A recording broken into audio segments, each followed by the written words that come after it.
What is going on with the world loyalists? We're actually heading over to the convention right now as we speak. We're actually going there a bit later than I would expect, but you know, it is what it is. But we're still a ways away, obviously, and hopefully the traffic's not too bad over there. But if it's a strip, it's probably always going to be packed. But nevertheless, I'll see you at the convention. All right, we're almost there. Make a U-turn. Over at the Venetian is on your right. And we're gonna make a, well, we're actually gonna make a left. I don't know what the series talking about. But we're gonna make a left right here in the Venetian. That's where we're gonna be parking. Probably do a valet or something. And then we'll be ready to go inside. Oh, this nice tree. So pretty. But yeah, anyway, yeah, we'll definitely be there. And I'll definitely see you there.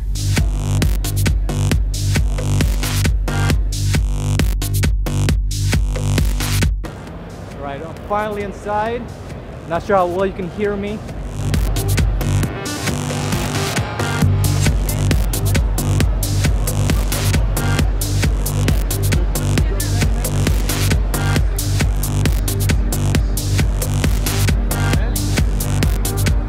Did you throw Bugs Bunny over there or what? Fuck is they missed some space.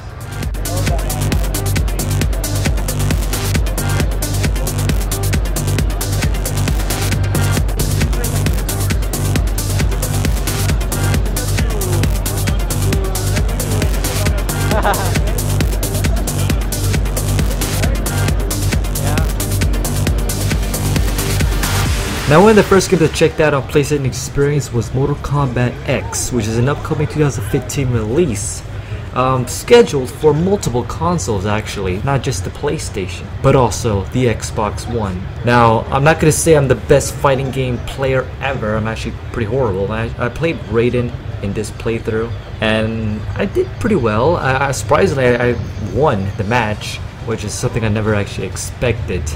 Now, one thing I really noticed that was really different was after I selected my fighter, there's actually 3 different variations of, I would assume, different set moves. I didn't go into too much detail with it because I was pretty time limited.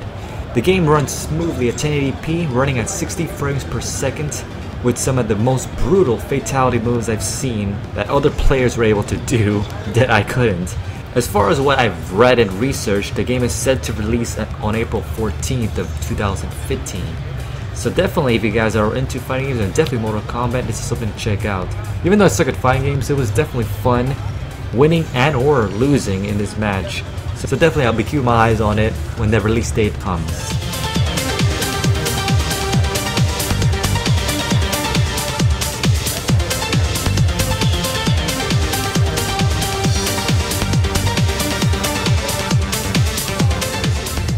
The next game I was able to check out was Bloodborne, an upcoming video game set to release sometime in 2015. Now, the game is exclusively for the PlayStation 4 and it's actually directed by the Demon Souls and Dark Souls director. So I immediately felt the reminiscent feel of those elements in this game. It's very dark, very ominous, and also quite bloody, as its name suggests. Most of the stuff here was trial, and I wasn't able to get too much detail with it. From what I researched, there's actually an online multiplayer as well, a co-op feature, which is something that I wasn't able to get into because a lot of the demos that I've played only show the single player campaign demo.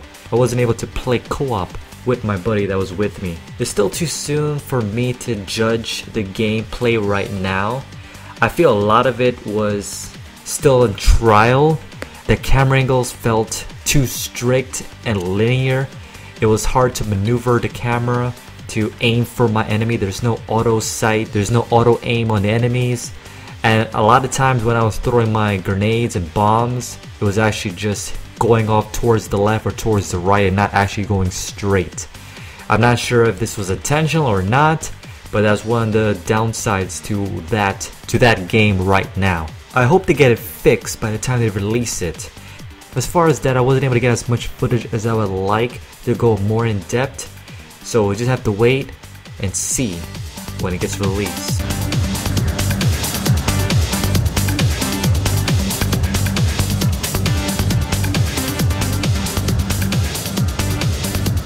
Now, one of my big surprises from day one of PlayStation Experience was Square Enix's Tomb Raider game, which is just simply known as Lara Croft and a Temple of Osiris. I'm not sure if I'm pronouncing that quite correctly, but it's actually really fun.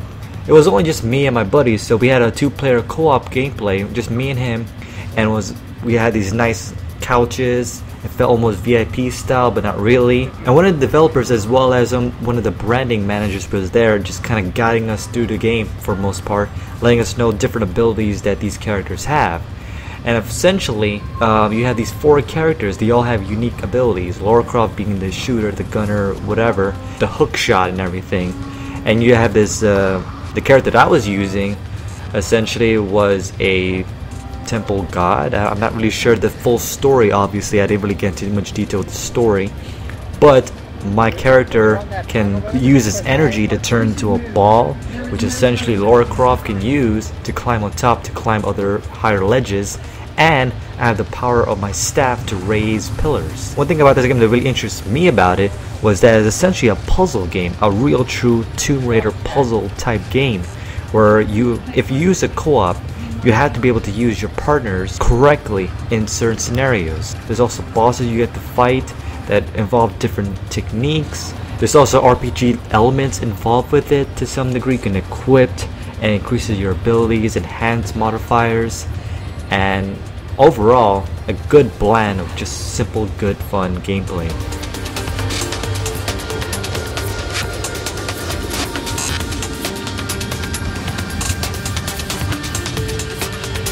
What's good about this game is that they're actually releasing this game really soon for the PC, Xbox One, and PS4 on December 9th of this year. Now, story-wise, I'm not too sure about it. I know it's a direct sequel to Lara Croft and the Guardians of Light. So basically, if you're interested in the Tomb Raider saga and really enjoyed Lara Croft and the Guardians of Light, you'll definitely enjoy this game as well, especially with friends and family.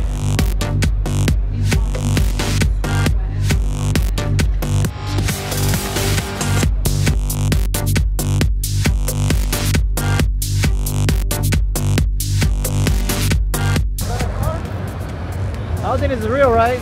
You can't actually drive this, right? You can't actually drive this, right? It's real? You can't drive it outside, but not inside. So it's actually a real car? When you set up a small, you can drive it.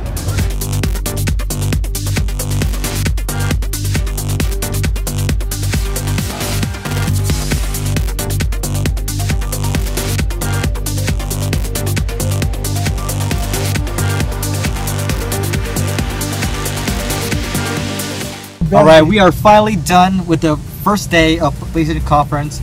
I wasn't able to play some of the games that I wanted in terms of full.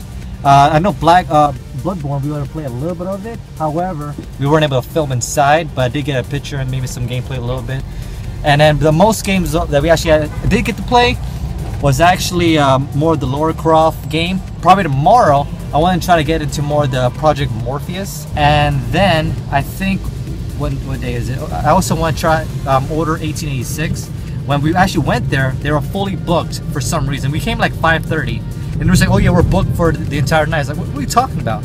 But anyway, yeah. So we have to check that out tomorrow for sure. Probably get our ticket, and probably also check out Destiny, the new expansion. So we're definitely gonna come early, check out those main 3 things. Maybe get some more free stuff as well. It's always a good time in PlayStation Conference. So make sure you like, subscribe if you haven't done so. I'll definitely cover the rest of this stuff in my upcoming segments. Before I end this video, I want to give a shout out to essentially the sponsors of this video and what really got me into PlayStation experience, and that is Sony themselves, USO, and the United States Air Force. So thank you again, and this is only day 1. More stuff to explore on day 2, so stay tuned for tomorrow's episode.